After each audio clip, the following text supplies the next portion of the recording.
Imagine you're rolling down the road at 50 miles an hour. Suddenly a car pulls out from a side street into your path.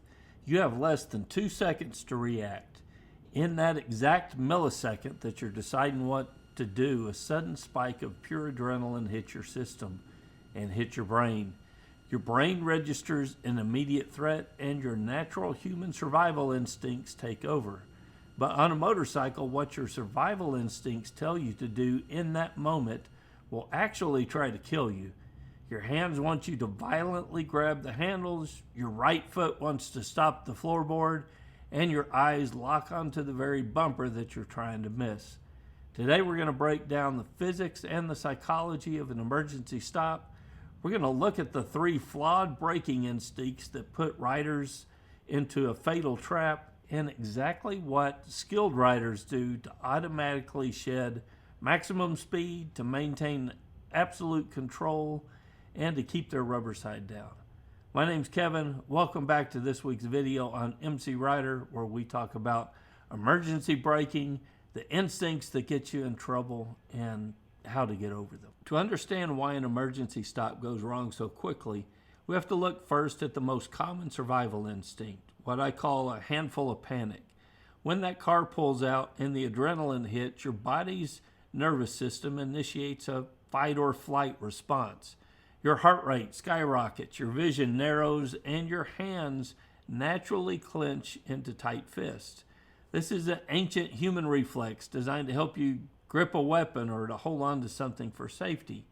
But on a motorcycle, clenching your fists means grabbing a massive handful of front brake lever as fast and as hard as you can. Your brain honestly thinks it's doing the right thing by trying to stop the front wheel immediately. But the laws of physics don't care about your survival intent. When you snap that front brake lever instantly, you don't give the motorcycle's chassis time to react. So in a normal riding scenario, your bike's weight is distributed relatively evenly between the front and the rear tires.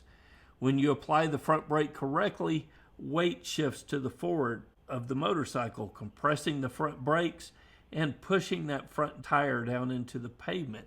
That increases the tire's contact patch, and it's literally squishing the rubber into the asphalt, which creates traction necessary to handle heavy braking forces. But when you grab the lever instantly, so if you just grab it, you're demanding 100% of braking force before that weight transfer has had a chance to happen. Because the front tire isn't loaded yet, it has very little traction.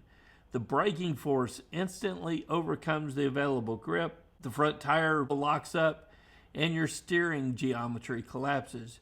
You're on the ground in a low side crash before your brain even registers that you've started braking. So if you ride in a high-performance modern motorcycle without ABS, grabbing that front brake lever can have the opposite effect. If you happen to have good traction, it'll transfer weight so violently and rapidly that the rear wheel can completely lift up off the ground, pitching the motorcycle forward and throwing you over the handlebars. If your motorcycle is equipped with ABS, grabbing that front brake lever instantly still works against you by increasing your total stopping distance. So when you slam the lever down before the front suspension has compressed and the loaded tire is firmly seated in the pavement, you immediately overwhelm the available traction, forcing the ABS to engage right away. Because that system, the ABS system, has to repeatedly release and reapply brake pressure to keep that unloaded tire from skidding. It prevents you from building maximum threshold braking force. By smoothly squeezing to load the front tire, you maximize mechanical grip and slow the bike down much faster, allowing that ABS to sit quietly in the background unless it's actually needed at the very end of the stop or in case the traction changes mid-stop. Skilled riders train their muscle memory to override this grab reflex with a disciplined practice technique. Squeeze that front brake. Don't grab the front brake. You must apply smooth initial pressure, just enough to take up the slack in the lever. That flashes your brake light and it gets the front forks to compress and starts pressing that tire into the pavement. Once those forks dive and the front tire is loaded and smashed into the pavement, Then you can apply progressive, increasingly heavy braking force to bring the bike to a rapid and controlled stop. It's a two-step process that has to happen smoothly, and it actually happens quickly. Even when your brain is screaming panic, you still have to set those forks before you apply maximum braking pressure. Starting on page 16 of the field guide, I've got a section dedicated exclusively to braking in various scenarios so that you can develop that skill on any open parking lot. That brings us to a second survival instinct, which almost always happens simultaneously with the front brake grab. That's the stomp reflex. If you drive a passenger car, you deeply ingrained muscle memory that has taught you over the years that when you need to stop right now, you slam your right foot through the floorboard and engage the brakes. When a crisis happens on a motorcycle, your brain doesn't have time to invent a new strategy. It defaults right back to where your automobile habit has taught it. This causes your right foot to violently stomp down on the rear brake pedal. But it may also be something that you were trained to do. So I learned to ride in the early 70s, and the moto officers who gave me some instructions said, use the rear brake, avoid that front brake. We know better now how to stop a motorcycle, but that was ingrained in early riding. But here's the trap. Remember that dynamic weight transfer that we talked about earlier? Under proper heavy emergency braking, up to 80 or even 90% of the motorcycle's total weight shifts entirely onto that front tire in an emergency stop.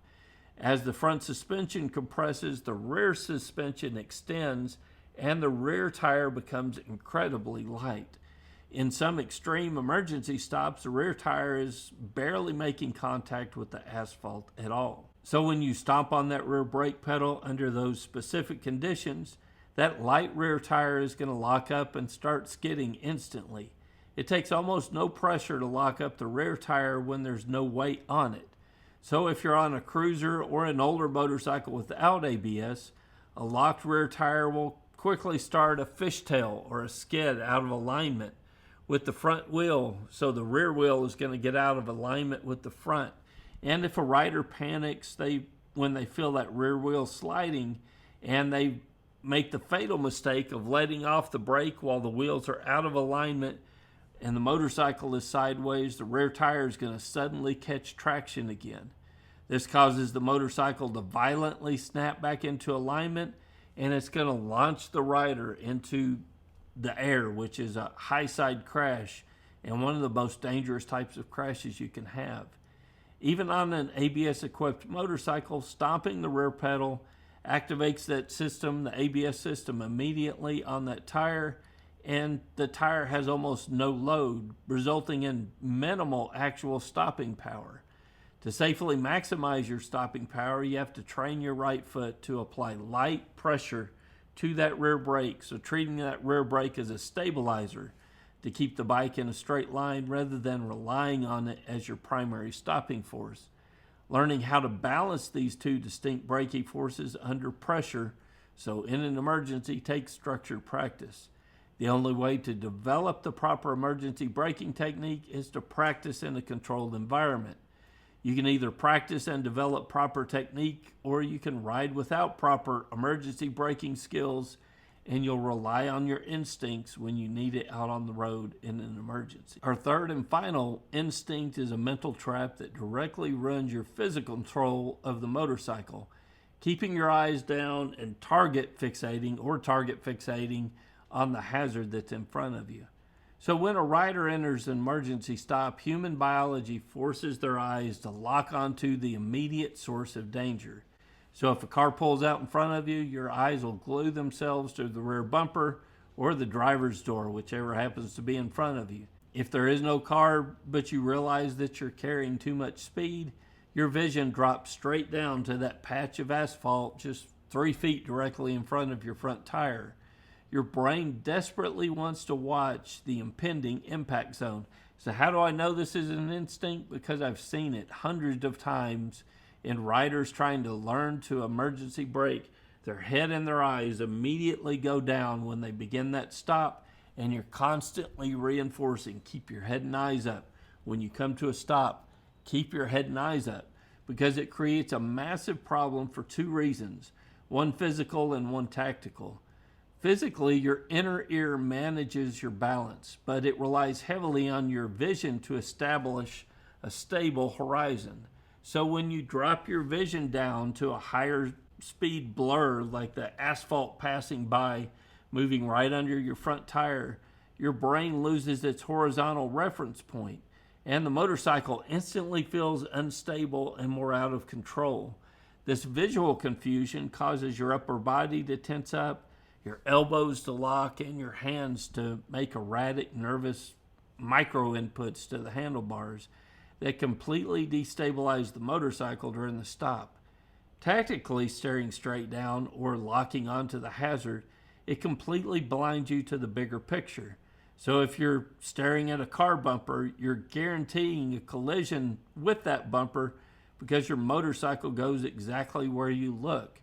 Meanwhile, because your vision is restricted, you completely miss the fact that the shoulder to your right is open and you may be able to let off the brakes and swerve around that vehicle, or that the car is actively moving out of your way, leaving you an open lane to your left or your right, or to continue coming to a stop. You cannot swerve towards an escape path that you aren't looking at. So skilled riders force their eyes up and across the horizon. Even while executing maximum braking, they're actively scanning for an out. Keeping their head up stabilizes the chassis, it calms your panic response, and it allows you to transition from braking to a swerve if that opening appears and is available to you. Overcoming these three survival instincts, the front brake grab, the rear stomp reflex, and target fixation, is not something that happens naturally through the passage of time or by logging thousands of casual street miles. Street riding teaches you traffic management and some road strategy, but it does absolutely nothing to help maintain your emergency braking or the physical muscle memory that you need to emergency brake. Mastery of an emergency stop is a perishable skill, and if you aren't actively training it, your brain will default straight back to the panic response when a crisis occurs. And I honestly believe that emergency braking is the most important skill that you can practice on a regular basis on a motorcycle. So to replace your natural biology with trained, deliberate technique, you have to get out and practice these habits in a controlled environment before you actually need them on the street. If you want to move past the theory and get step-by-step training templates, you can get the MCrider Field Guide. You can order this one on Amazon or a spiral bound directly from me. The links are on the QR codes on the screen and down in the description. For those who want to dive deeper into these technical skills with a community of riders who take safety seriously, consider becoming a member of MCrider. You'll get full access to the member forums where we discuss strategies like these and others every day. And if you support the channel by signing up for an annual membership, I'll ship a physical copy of the field guide directly to your home for free. Just pay for the shipping of the book. All the details and links are in the description below. Get out there and practice your threshold braking this weekend. Till next week, guys, it's Kevin with MCrider, and I'll see you on the road.